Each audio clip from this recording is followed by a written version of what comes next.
Our attitude towards any country is determined by the attitude of that country to our struggle.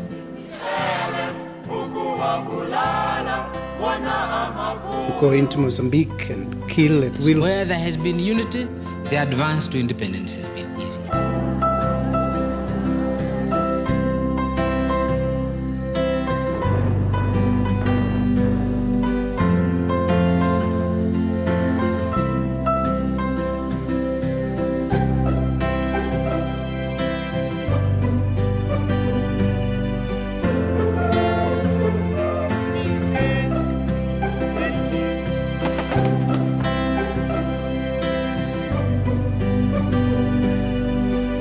South Africa.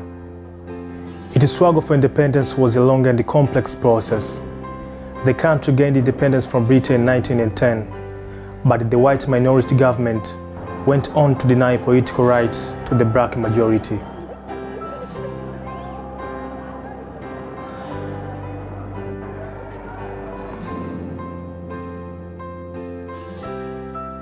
During apartheid in South Africa, black people were subjected to harsh treatment and discrimination. They were oppressed and humiliated just because they were black.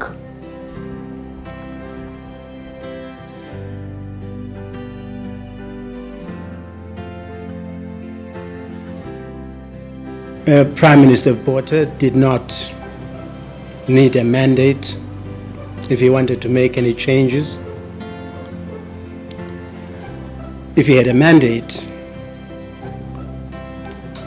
to raid, to bomb, to violate the sovereignty of independent African states, to massacre in Angola,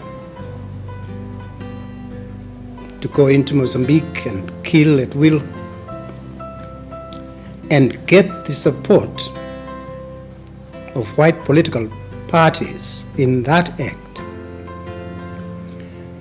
then he did not need a mandate, a new mandate for anything else. So the elections, from our point of view, are just a tedious ritual to which we have been treated for decades now. An additional reminder that in South African society, we rank among the livestock. So when the human beings have an exercise termed general elections, the animals look on.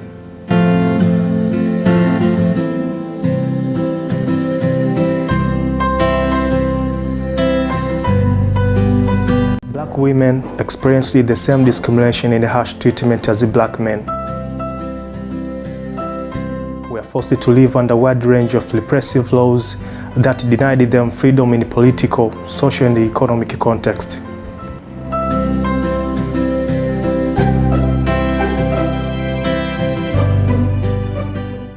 The struggle for independence was marked by protests, boycotts, and civil disobedience campaigns.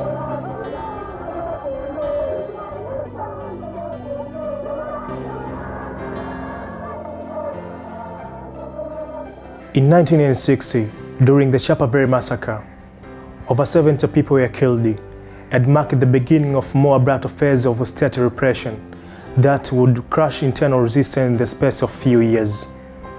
The apartheid regime banned the liberation movement thereafter. Tanzania was the first safe post for South Africans fleeing in the aftermath of the Sharpeville Massacre on March 21, 1960.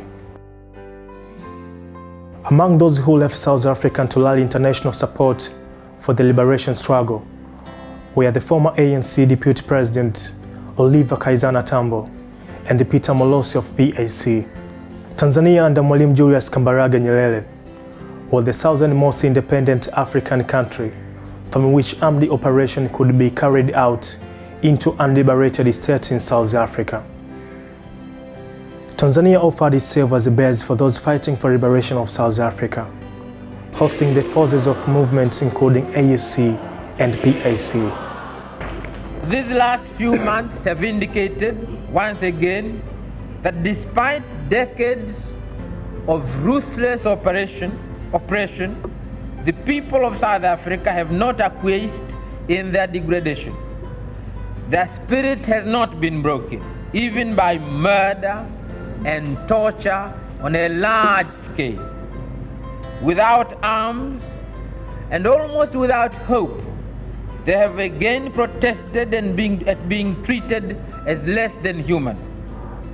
We who live in freedom and whose claim to national sovereignty rests only on the principles of human equality and national self-determination have no alternative but to give them whatever support we can give them.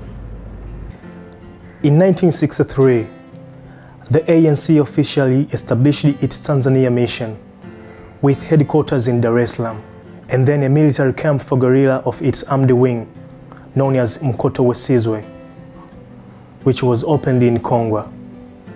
In the late 1970s and the 1980s, additional land donation from the Tanzanian government enabled the ANC to open a school and a vocational center near Morogoro, which were set up to address the outflow of young people from South Africa following the June 1976 Soweto uprising. One of the mistakes which some political analysts make is to think that their enemies should be our enemies. That we can and we will never do. We have our own struggle which we are conducting. We are grateful to the world for supporting our struggle. But nevertheless, we are an independent organization with its own policy. And the attitude of every country towards, our attitude towards any country is determined by the attitude of that country to our struggle. We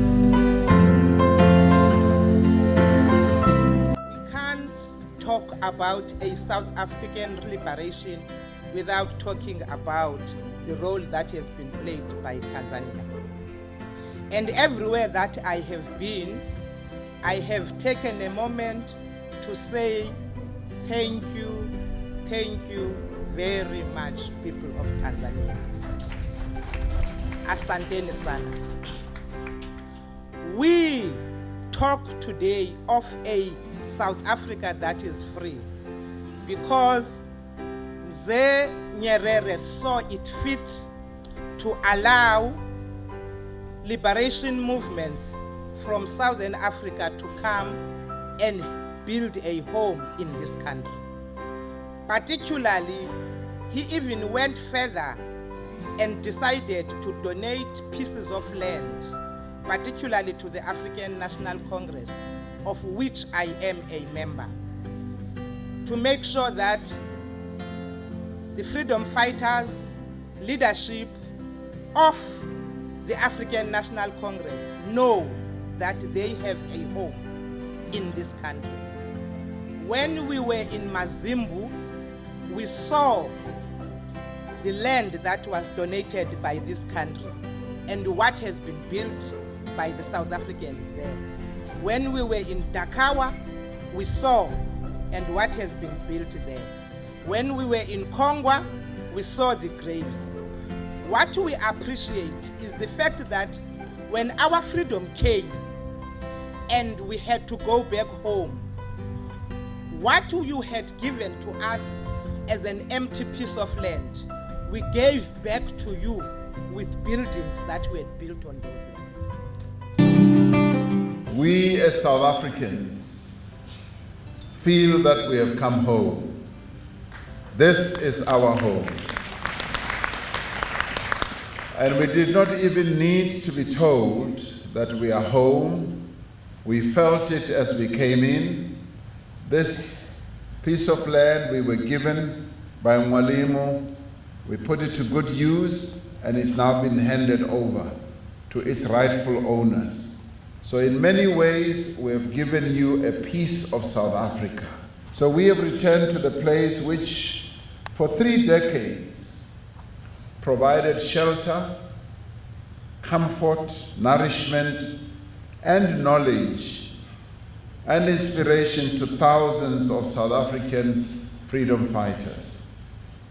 For several members of my delegation who lived here at some time in their lives in exile, some were also born here, and some came here as young babies, and they lived the better part of their lives in this wonderful place.